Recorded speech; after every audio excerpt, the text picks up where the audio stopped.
E hoje a Confederação da Agricultura e Pecuária do Brasil divulgou uma nota em que aponta as possíveis consequências da decisão de ontem do Supremo que derrubou o chamado marco temporal para a demarcação das terras indígenas. No texto, a principal entidade de representação dos interesses dos produtores rurais do país afirma que o veredito da Corte poderá motivar o aumento no número de invasões ilegítimas e de pedidos de revisões de ações já julgadas no passado. Na nota, a Confederação ainda destaca a importância do projeto de lei em tramitação no Congresso, que estabelece o marco temporal para a demarcação de terras indígenas. Silvio, quero te ouvir como é que está a situação no Congresso. Parece que a bancada ruralista está reagindo em relação a essa decisão aí do STF, que formou maioria para derrubar o marco temporal. Eles já estão se articulando aí para apresentar algumas PECs para tentar reverter essa decisão do Supremo. Claro, eles não ficaram nada satisfeitos. É uma decisão que acaba gerando e trazendo muita insegurança jurídica para o país. Sem dúvida nenhuma. É importante só a gente recapitular, já que estamos fechando a semana, Paulo, o que é que aconteceu, né? O Senado se debruçava sobre o tema, o Senado analisava um relatório, um parecer do senador Marcos Rogério, do PL de Rondônia, na Comissão de Constituição e Justiça no meio da semana, na quarta-feira. E, paralelamente, o Supremo Tribunal Federal decide analisar o caso também, né? Houve uma provocação, com base ali numa representação indígena de Santa Catarina, e ele decide trazer o tema para o plenário simultaneamente ao processo em curso no Senado. Ou seja, o Senado buscando uma solução no legislativo, no campo de jogo, e aí o Supremo resolve mais uma vez se sobrepor.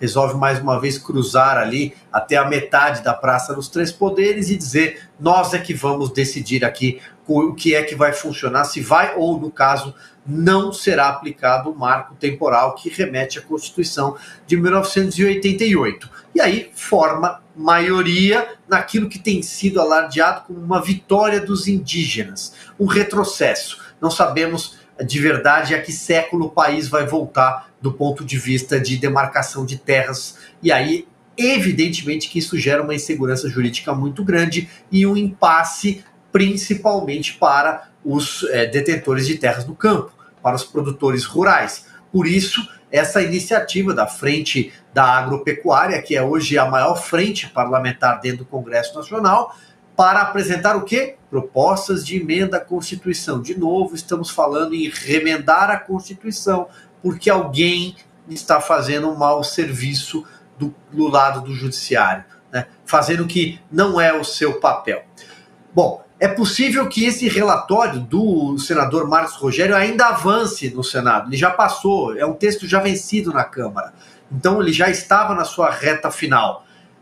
Hoje, a assessoria do presidente do Senado, Rodrigo Pacheco, disse que haverá uma reunião de líderes na semana que vem para tentar readequar o texto do próprio Senado, com base no que o STF decide que é a maioria, e por aí vamos. Mas, evidentemente, isso vai gerar uma repercussão maior e o Congresso terá de fazer o quê, afinal de contas? Terá de recuperar as suas funções, né? Terá de legislar sobre um tema, já que o Supremo Tribunal Federal vai declarar inconstitucional qualquer reação a partir dessa maioria já formada.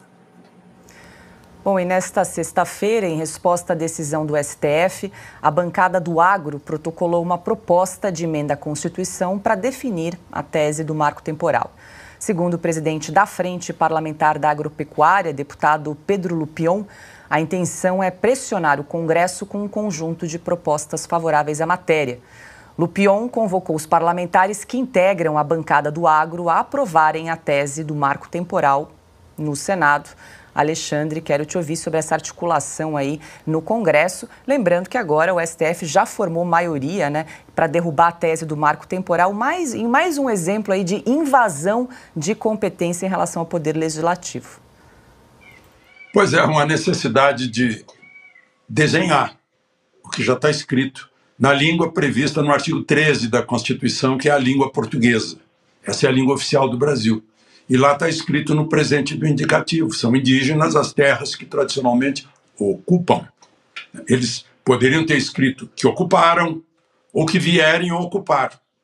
Não, mas eles puseram ocupam. Ocupam é no dia 5 de outubro de 1988, data em que foi promulgada aquela que foi feita para ser a lei maior do país, se fosse totalmente seguida. Então, estão discutindo isso e estão causando mais uma insegurança para o Brasil.